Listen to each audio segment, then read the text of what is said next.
Nah, kopiah, rambut yang tebal yang menutup sampai ke dahi. Apalagi sesuatu benda yang melekat di badannya dan bergerak dengan bergerak dirinya ini. Apa? Ulun ini kada pakai bang, nah, serban. Serban yang dipakai pian taruh di bahu atau di sini. Lalu inya itu menjuntai yang bagian bawahnya ini, nah. Pas sujud terletak di tempat sujud ke situ, maka ini dianggap dahinya tidak kena tempat sujud.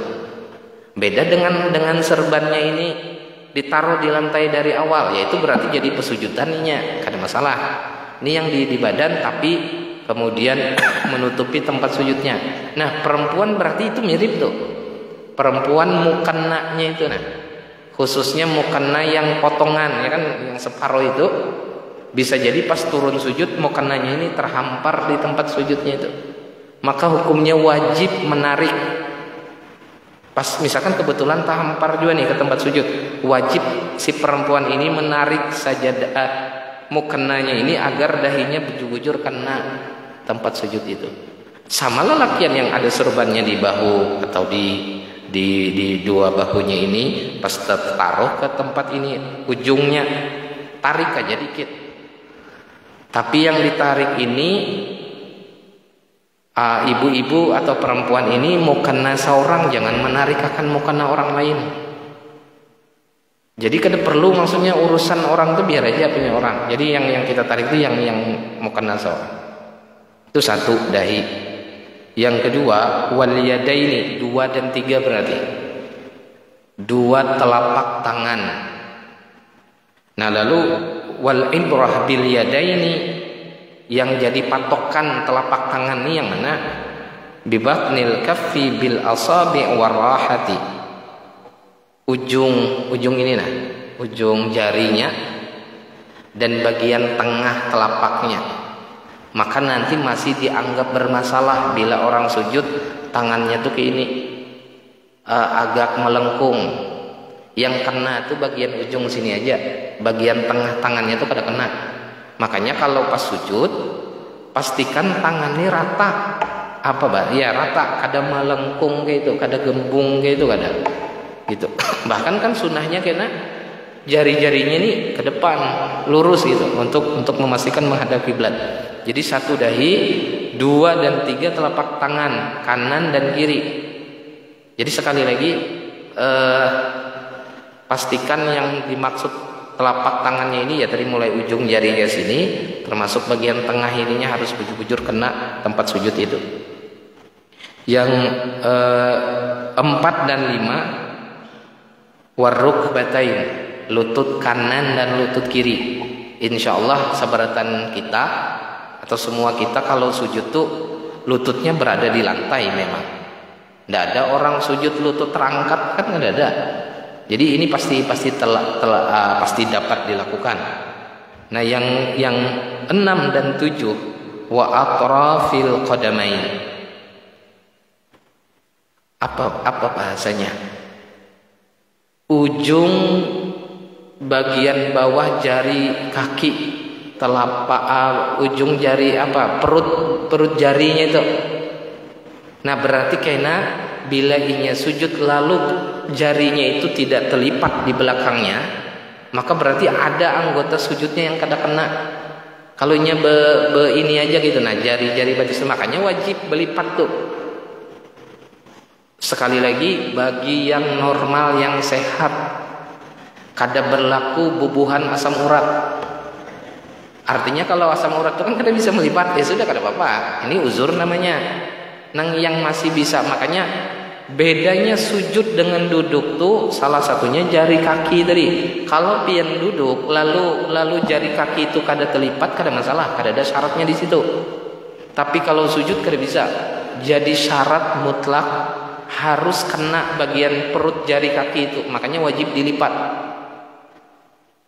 Ini sesuatu yang sifatnya wajib. Makanya tadi jadi keharusan yang kita lakukan. Jadi kalau sudah sujud dengan cara tadi, kalau cara tadi statusnya sunnah, ulun tuh hendak menyampaikan yang mana bagian wajib, mana bagian sunnah. Artinya kayak ini tadi, sekali lagi, kalau pian turunnya dengan beberapa cara yang berlainan, kada masalah, yang penting tetap sampai turun. Turun sujud tadi, lalu wajib bagian 7 anggota tadi kena tempat sujud tersebut. Berikutnya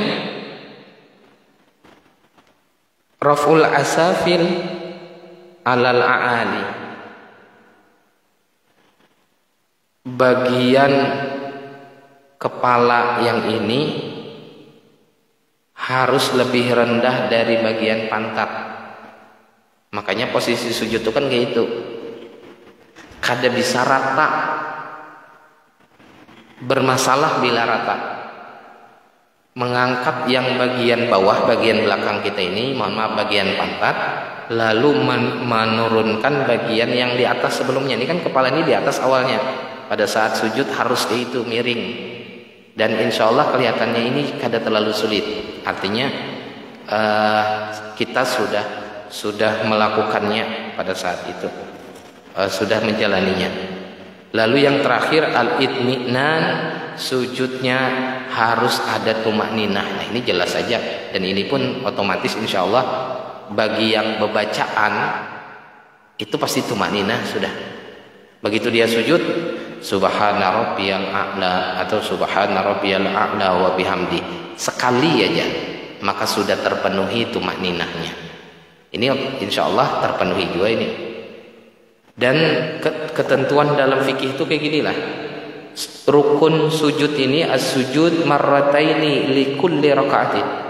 Sujud itu wajib 2 kali dalam setiap rakaat. Kata-kata disebut marrataini hendak memperjelas kada boleh sujud atau kada sah sholat seseorang sementara sujudnya bisa sekaliannya atau bisa 3 kali. 3 kali mungkinkah 3 kali? Mungkin. Bukan kada ingat lah, tapi gara-gara apa bahasanya, ketidakfahaman.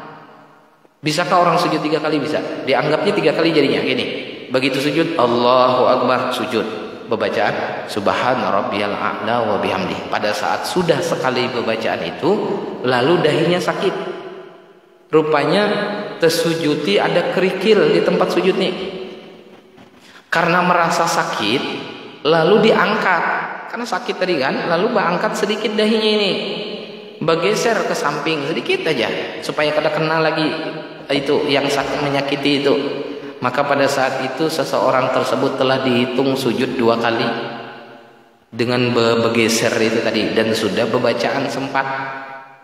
Yang kada dihitung itu Allahu Akbar turun sujud, langsung terasa sakit, langsung bergeser pada saat itu juga kada masalah. Ini bila sudah sempat terbaca subhana rabbiyal a'la wa bihamdi, lalu sakit, bergeser langsung dengan cara terangkat tadi, maka pada saat itu sekali lagi ini sujud sudah 2 hitungannya. Bila ini sujud lagi, karena sujud yang keduanya berarti itu tadi jadi 3 jadinya sujud orang tersebut. Nah itu yang prinsip-prinsip lah. Nah sisanya berarti apa? Sisanya sunnah. Maksudnya sunnah ini kalau kada terpenuhi pun, kalau kada tegawi pun, insya Allah sudah sah sujudnya. Apa kesunahannya? Bacaan itu tadi. Berarti kalau kada bacaan tetap sah. Apalagi mengangkat tangannya atau apa nih sikunya. Berarti bila ada orang sujud lalu sikunya ini ditempelkannya di lantai, syaratnya kada ada yang dilanggar, cuma orang ini telah kehilangan kesunahan. Kebalikannya makruh melakukan cara itu. Dan ini juga menunjukkan bahwa mohon maaf, kayaknya orang ini tidak paham sesungguhnya cara sujud yang paling baik. Artinya kalau kita yang sudah tahu, yang sudah pernah belajar, kada mungkin tangan lutut ini siku ini bersandar di lantai, itu kada mungkin. Yang bila yang kayak itu tuh berarti orang tuh memang kada paham aja. Tapi tadi sekali lagi dari sisi hukum sholatnya masih sah. Nah, statusnya itu sunnah. Statusnya itu sunnah. Yang mengangkat siku ini tidak turun di lantai itu. Makanya ulun pribadi lah, kalau melihat ada orang sujud lalu tangan orang ini bersandar di lantai itu, ya ulun masih paham bahwa orang ini sahaja masih sholatnya. Cuma kalau dari sisi hukum ya ini makruh sesungguhnya. Nah, bagi kita yang sudah paham ya jangan sampai melakukan itu. Apalagi kesunahannya,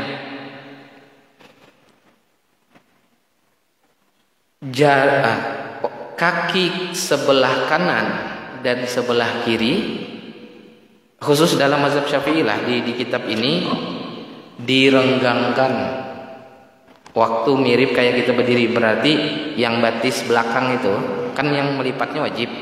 Nah, lalu antara kanan dengan kiri khusus buat laki-laki tadi. Dibedakan antara laki-laki dan perempuan. Laki-laki dianjurkan terbuka bagian kaki di belakang sujud tuh. Bolehkah kalau rapat? Boleh. Kalau rapat antara kanan kiri. Tapi di fikih mu'tamad dalam mazhab Imam Syafi'i, kalau laki-laki anjurannya terbuka, perempuan sebaliknya. Kalau bibinian bolehkah terbuka? Boleh, tapi lebih bagus kalau rapat gitu. Makanya ulun sampaikan ke kita, jadi kalau ada yang agak rapat laki-laki padahal ya tidak masalah, bisa aja memang begitu. Tapi kalau mau yang lebih utama, lebih afdal lagi dengan cara merenggangkan kaki kanan dan kaki kiri ini. Berikutnya apalagi sunnahnya?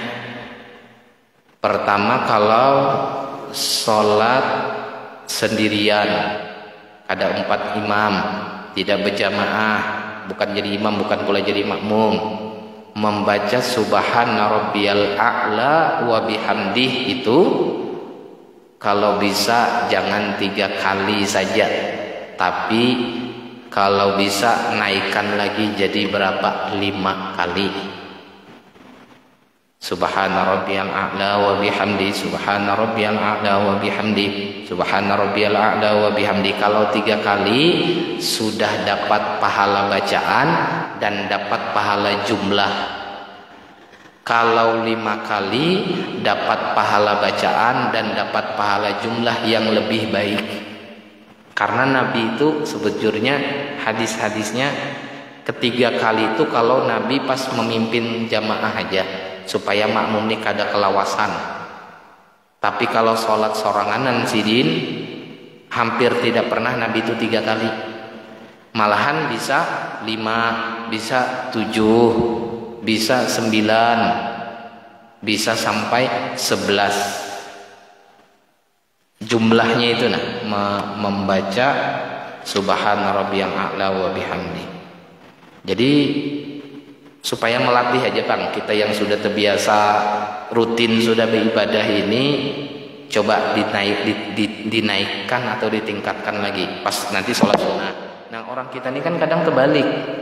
Waktu sholat berjamaah bagus, santai gitu. Pas giliran sholat soranganan, sholat sunnah, capak benar sini.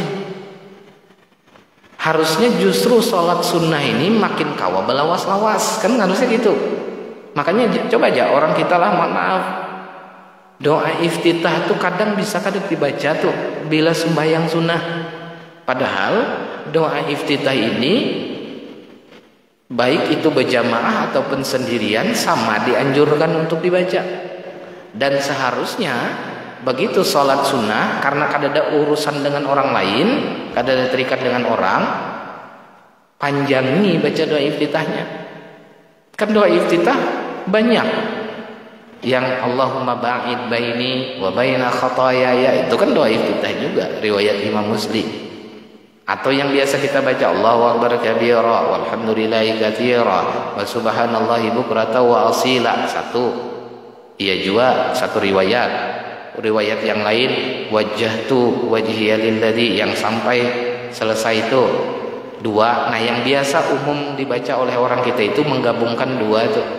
Yang biasa mungkin mulai Allahu Akbar kabira sampai wajah tuh wajhiya lilladzi, itu dari dua hadis, dua doa iftitah digabung. Jadi ulama kalau bisa digabung seberataan doa iftitah ini bagus lagi. Nah kita bila sholat sendiri, kalau sholat berjamaah kan ngalih hendak panjang-panjang karena terikat. Kalau kita jadi imam supaya makmum kada terlalu kelawasan, kalau kita jadi makmum supaya kaum mengumpati imam. Tapi kalau kita sholat sendiri harusnya bebas gitu nah, panjangi bacaannya jadinya.